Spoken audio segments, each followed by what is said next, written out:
Hey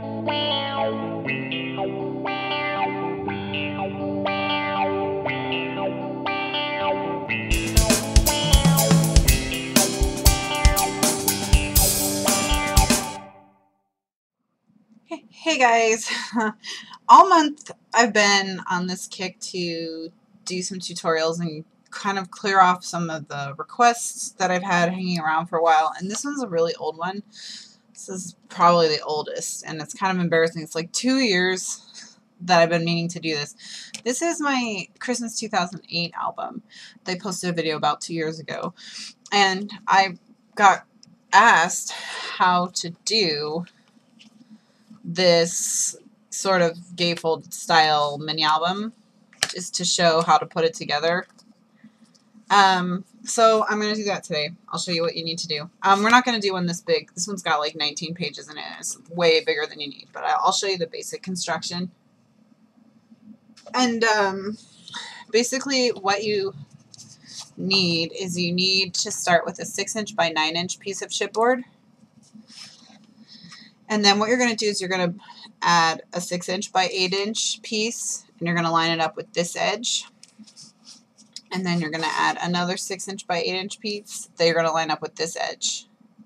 And that's so that these pages can easily turn and not interfere with the binding, because there's going to be binding on either side. And then there's two 6" by 4.5" pieces go in the middle. And then another 6" by 8" piece, and another 6" by 8" piece. And basically what you do is you just build it up as much as you need. So the 6" by 9" piece is your back piece, and this is what everything is attached to. And then each layer consists of two 6" by 8" pieces and two 4.5" by 6" pieces. So you can add as many layers as you want, you know. So I just added these two additional sheets so that it would kind of be, basically it's going to be like a 6-page album. So let me start covering it with paper and do the binding, and you'll see how it kind of works after that. Okay, so the first thing I have to do is show you how to cover the paper, the chipboard pages. And it's not that I don't think that you know how to do that. It's just that because of the way the pages interact with each other, sometimes you'll see as many as 4 pages at one time. In fact, I think you see as many as 5. So it's best to go slow and keep laying everything out, and I'll show you what I mean. What I'm doing here is I'm taking 8" by 8" piece of paper from Graphic 45, Once Upon a Springtime, and I'm just placing the chipboard where I want it, and then I'm trimming it off.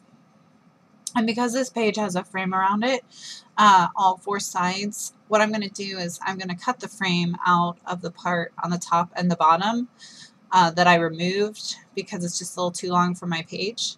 I'm going to cut all the way around the inside of the frame so that I eliminate any patterned paper, because I don't want competing patterns touching each other.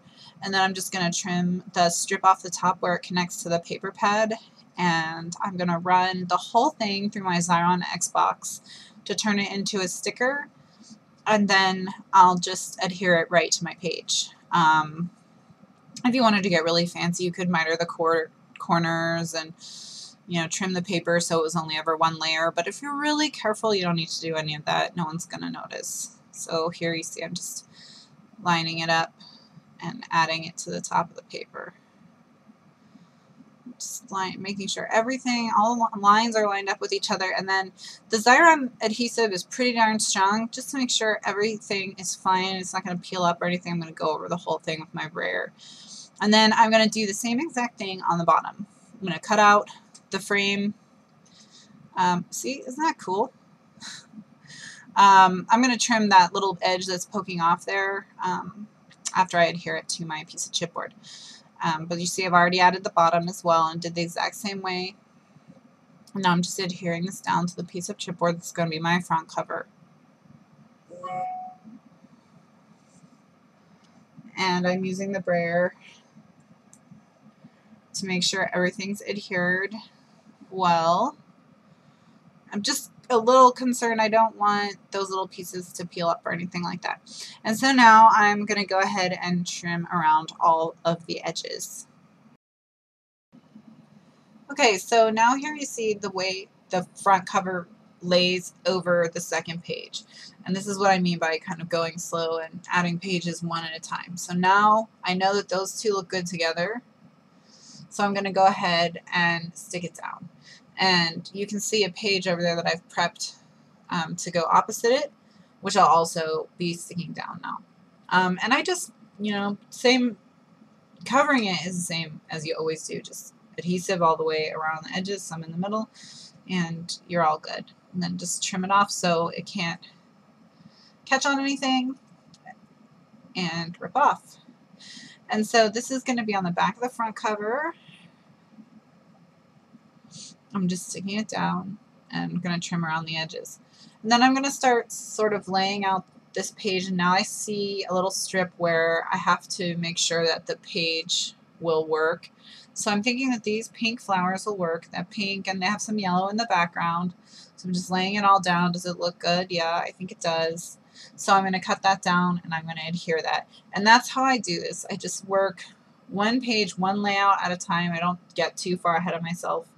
And make sure that every time I flip a page, everything still looks good.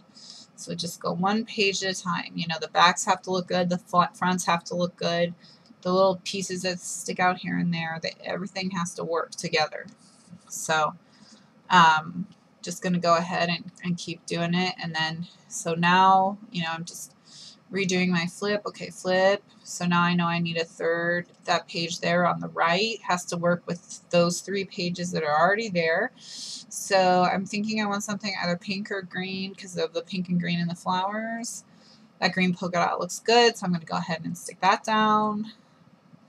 You know, and that's just how I go through the album.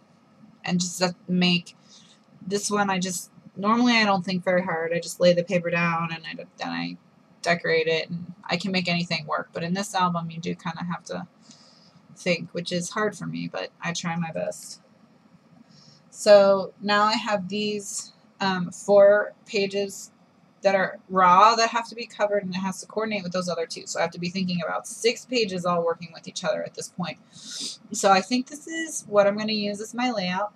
And so I'm going to go ahead and stick these down, which I've just done here. And now I'm doing some more flipping. And on this page with the postcard frames, I cut the border just like I did on the front cover. So now this is the last flip, and I just have to do these 3 panels.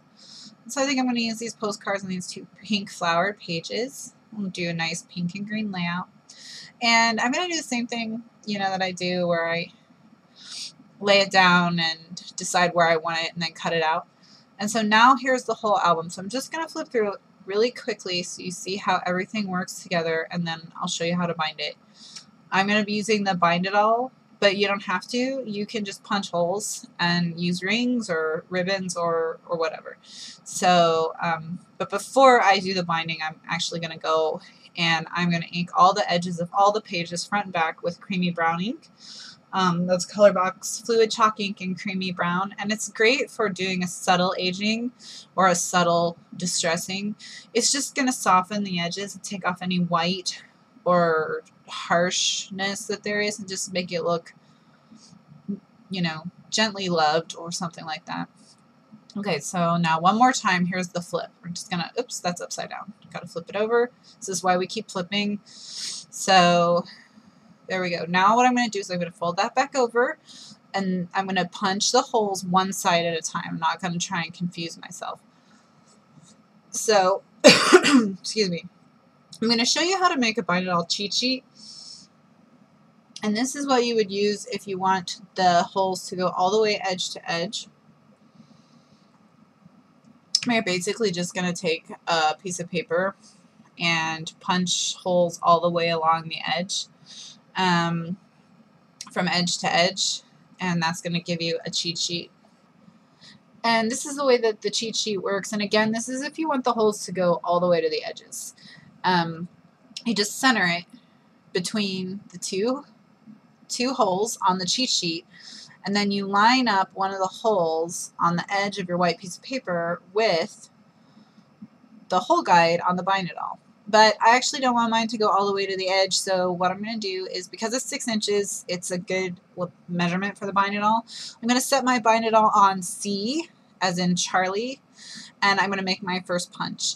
And then I'm going to set it to A, open it up, and then I'm going to line up my first punch with my bind it all hole guide, and I'm just going to punch it again. And I'm only going to pull out as far as where the left edge will line up with the edge of the bind it all. See how right there the edge is going to line up.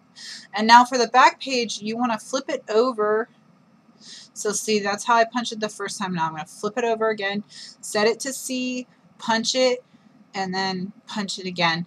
And the reason you flip it over is so that the holes will be in the exact same position on both sides of the piece of chipboard.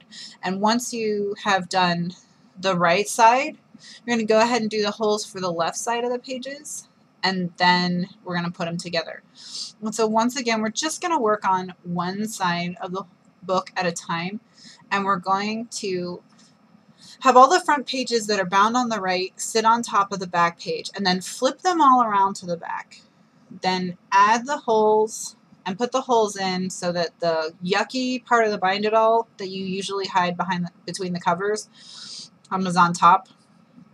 And then go ahead and squeeze.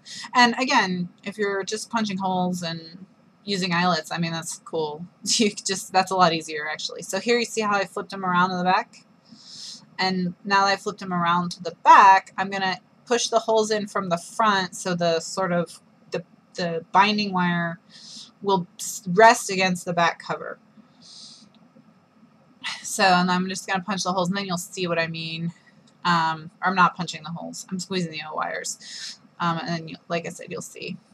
So now I'm going to flip it all together, and you can see there how the ugly part of the O-wires is now going to be on the back cover.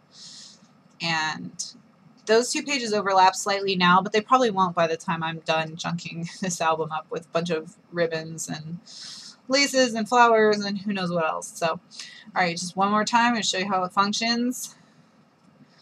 Go flip, flip, and then here's the two interior pages, and then flip, and then flip, and then you got your back cover.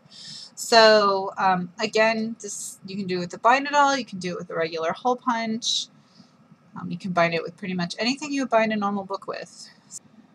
And you can see that the wires are still really big. They're not going to look that big once the book is filled with embellishments and photos.